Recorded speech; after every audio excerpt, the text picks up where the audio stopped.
আসসালামু আলাইকুম ভিউয়ার্স, বাংলাদেশের সর্বশেষ আপডেট সংবাদে আপনাদের স্বাগত। বিএনপি ভারতের সঙ্গে বৈরী সম্পর্ক সৃষ্টি করে দেশের ক্ষতি করেছে বললেন কাদের।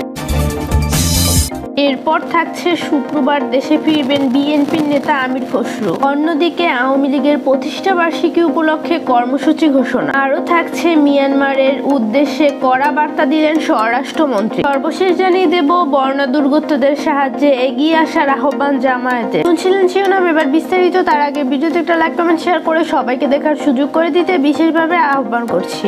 বিএনপি ভারতের সঙ্গে বৈরী সম্পর্ক সৃষ্টি করে দেশের ক্ষতি করেছে বললেন কাদের। বিএনপি ভারতের সঙ্গে বৈরী সম্পর্ক সৃষ্টি করে দেশের ক্ষতি করেছে বলে জানিয়েছে আওয়ামী লীগের সাধারণ সম্পাদক ওবায়দুল কাদের। বৃহস্পতিবার রাজধানীর বঙ্গবন্ধু এভিনিউতে আওয়ামী লীগের কেন্দ্রীয় কার্যালয়ে এক যৌথ সভায় তিনি এসব কথা বলেন। ওবায়দুল কাদের বলেন, আমরা ভারতের সঙ্গে বন্ধুত্বপূর্ণ এবং ভারসাম্যপূর্ণ এবং মানসম্মত সম্পর্ক চাই। সব সমস্যা আলোচনার টেবিলে সমাধান করব। জাতীয় স্বার্থ বিকিয়ে দিয়ে কারো সঙ্গে সম্পর্ক রাখবো না। সিলেট অঞ্চলের এবং জনপ্রতিনিধিদের পানিবন্দী মানুষের সহযোগিতার আহ্বান জানিয়ে কাদের বলেন, সিলেটের বন্যা পরিস্থিতি প্রধানমন্ত্রী শেখ হাসিনা নিয়মিত খোঁজখবর নিচ্ছে। সিলেটে ভয়াবহ বন্যা পরিস্থিতি। এই অবস্থায় আওয়ামী লীগ নেতৃকর্মীদের ত্রাণ কার্যক্রম এবং উদ্ধার কার্যক্রমে অংশ নিতে হবে। আওয়ামী লীগের সাধারণ সম্পাদক বলেন, হীরক জয়ন্তী উপলক্ষে সোহরাওয়ার্দী উদ্যানের জনসভায় 10 দফা কর্মসূচি হাতে নিয়েছে আওয়ামী লীগ। শুক্রবার দেশে ফিরবেন বিএনপির নেতা আমির খসরু। প্রায় 1.5 মাস পর চিকিৎসা শেষে দেশে ফিরছেন বিএনপির স্থায়ী কমিটির সদস্য এবং সাবেক মন্ত্রী আমির খসরু মাহমুদ চৌধুরী।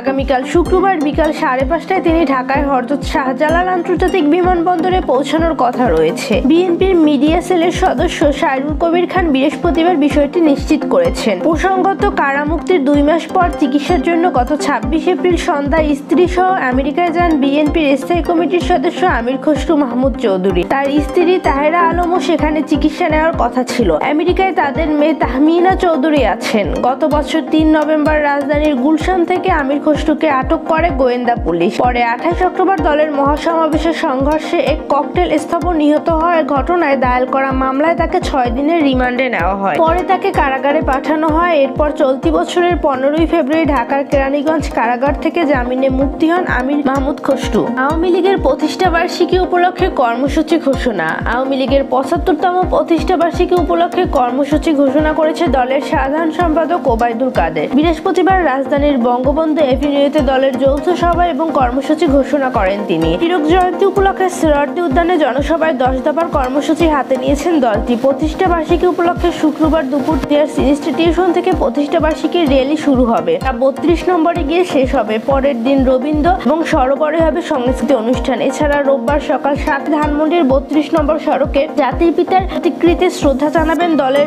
সভাপতি শেখ হাসিনা। এরপর আওয়ামী লীগের কেন্দ্রীয় নেতৃকর্মীরা। এরপর দুপুরে সোহরাওয়ার্দী সমাবেশ হবে। দলটি উপলক্ষে সারা দেশে গাছ লাগানোর জন্য 24 ধরন্ত্রী অভিযান পরিচালনা হবে। সোমবার সন্ধ্যায় হাতিঝিলের সাংস্কৃতিক অনুষ্ঠানের আয়োজন করা হবে। এরপর 28 জুন হবে সাইকেল র্যালি। ওবায়দুল কাদের বলেন, আজ দেশের সব মহৎ অর্জন আওয়ামী লীগের মাধ্যমেই অর্জিত হয়েছে।